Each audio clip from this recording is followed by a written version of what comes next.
they've helped me feel my feelings. And I've been an athlete since I was 4. I'm 44 now.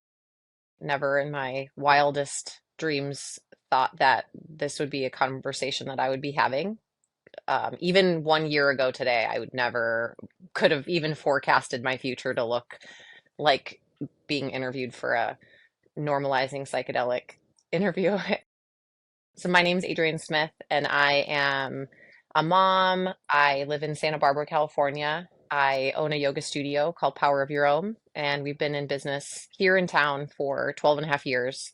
I did triathlon for a long time, and I kept signing up for races because it was just what I was used to. It was what I was good at, and it's what I got acknowledged for. And I wanted that. The ego felt so good about that. And then when I stopped doing it because I was like, I don't like it anymore. But I don't have anything else to fill the space. I started to realize that in a way, just existing and giving myself this downtime has allowed me to see like, oh my God, I like music. I love dancing. I like going to concerts.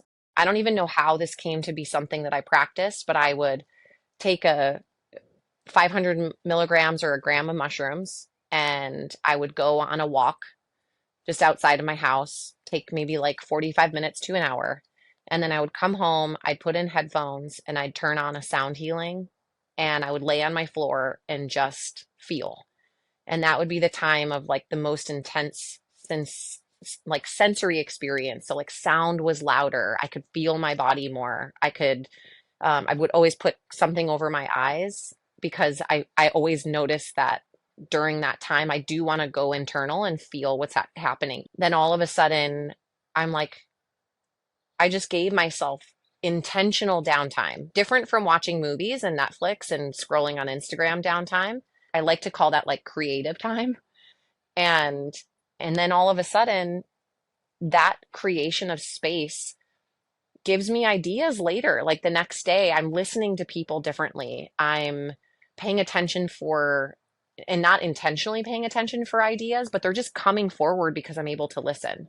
But I think truly being able to identify that I'm feeling a physical sensation that I can then tie to feeling overwhelmed. So it's like, oh, I'm feeling a tightness in my chest or my stomach is all weird. And I can check and be like, yeah, I am feeling a little overwhelmed and overworked and irritated. And then as a result, I can look at my schedule for what I have to do over the course of a day and then prioritize what's actually important today that I have to get done. What are some things that are nice to have? Where am I not setting boundaries for myself and my personal self-care that I need? And really, truly, one of the most magical things is allowing myself on those days when I'm feeling not motivated, bummy, tired, just like I don't want to do any work. I'd love to take just a day off. I actually give myself permission to ride that non-motivating period. And what's been really wild to witness is that when I give myself that permission, the next day, all of a sudden, I'm like, oh my God, working on the presentation, working on this, connecting with people. I don't have this constant irritated feeling running in the background like it's too much to do because I listened for that one day. When it comes to, in the grand scheme of it, we think, taking one day off or even just, I can't even tell you the last time except for last week that I told someone, "Hey, sorry I didn't stop by. I took the day off."